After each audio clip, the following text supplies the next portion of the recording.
welcome to GLN News. I am your news anchor, Graciela, and today we'll be talking about the controversial topic of cohabitation.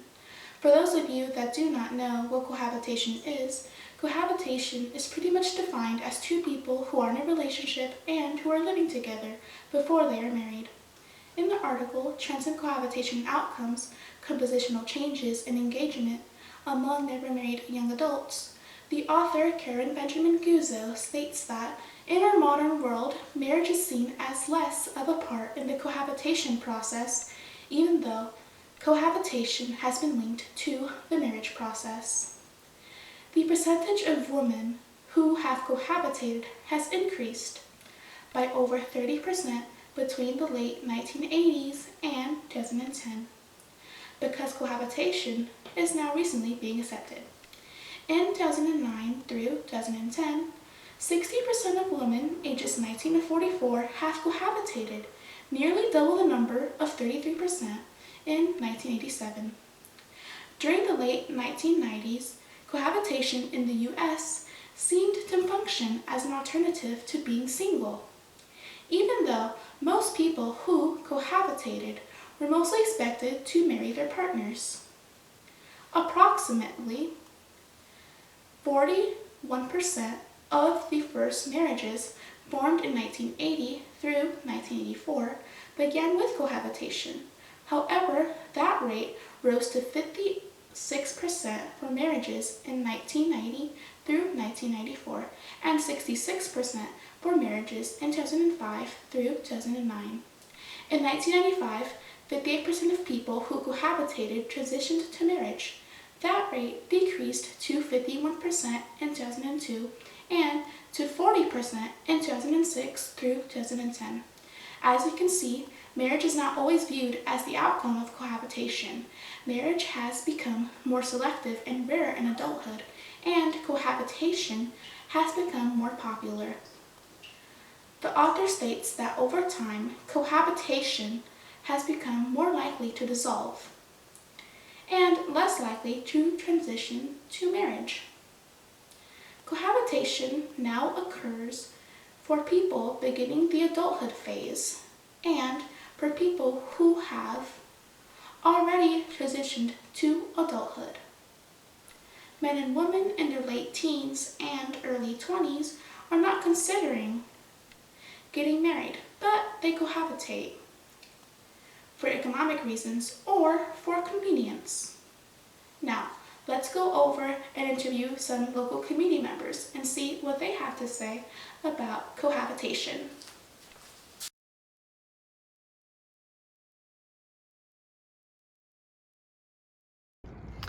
Hello, Gisele. How do you feel about cohabitation? I feel like it's something where you really have to think about, but in my perspective, where I was raised, we were always taught to be married before living with your significant other. Just the morals that we were raised on, it just looks better in some people's eyes that moving in with your significant other is more appropriate than being married already. So you agree or you disagree with it? I disagree. You disagree with it? Yeah. Okay. Thank you. No problem. 3. Hello, Juana. How do you feel about cohabitation? I agree with it Okay, why do you agree with it? because I feel like in society now they normalize it, and honestly feel like it's more, before getting married to someone, you would want to know their living habits and how they really are. Whereas if you do marry them and haven't moved in with them and their habits aren't the way you want it to be, then you're pretty much stuck in the marriage. Okay, thank you. You're welcome. Okay, so this is Jessica and I'll be asking some questions about cohabitation. Okay, so do you know what cohabitation is? Yes, I do know what cohabitation is. Okay, how would you define cohabitation? I would define it as when two people are together in a relationship and they're living together and they are not necessarily married. Okay. Now, would you yourself cohabitate with someone, like if you had a significant other?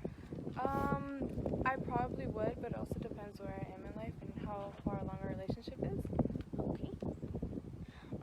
Okay, personally, do you think there are more pros or more cons to cohabitation?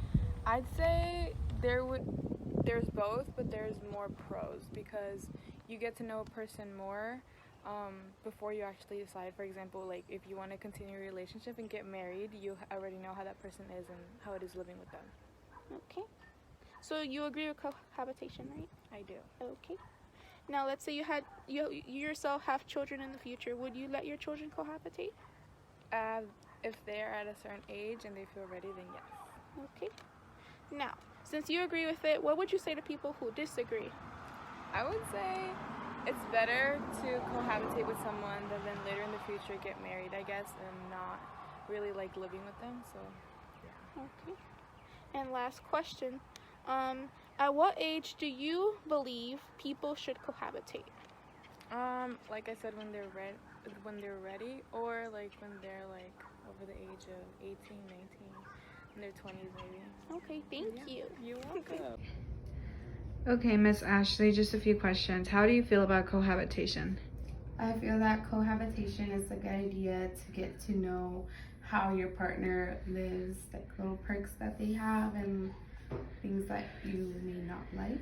So you kind of get to know how they live. Do you agree with it?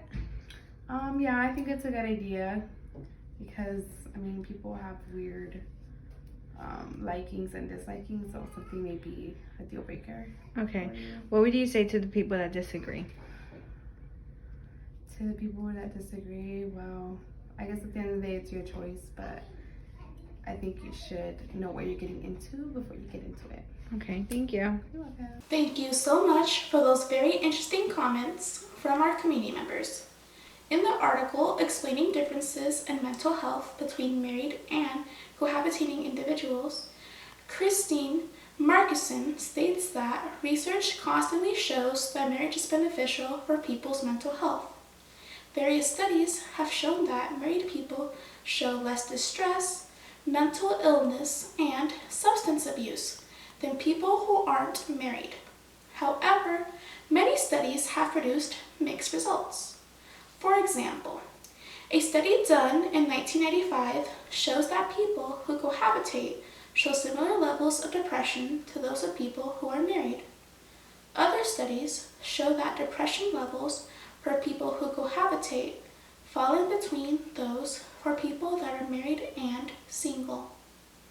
Psychological factors such as social support and self-esteem explain why people who are married have better mental health than those who are not married.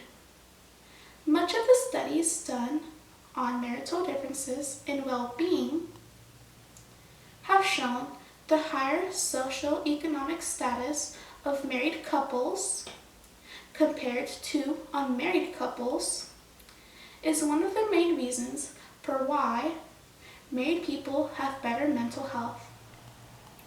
Research has shown that people who cohabitate tend to be not that educated and earn less money than people who are married. The author stated that higher levels of socio-economic resources among the married than among cohabitators contribute to the lower levels of depression. Being married allows people to gain access to social relationships and to formal institutions. Married people are more likely to have higher levels of social support than people who are not married. Thanks for tuning in to GLN News. Until next time, I am your news anchor, Graciela. Have a great night.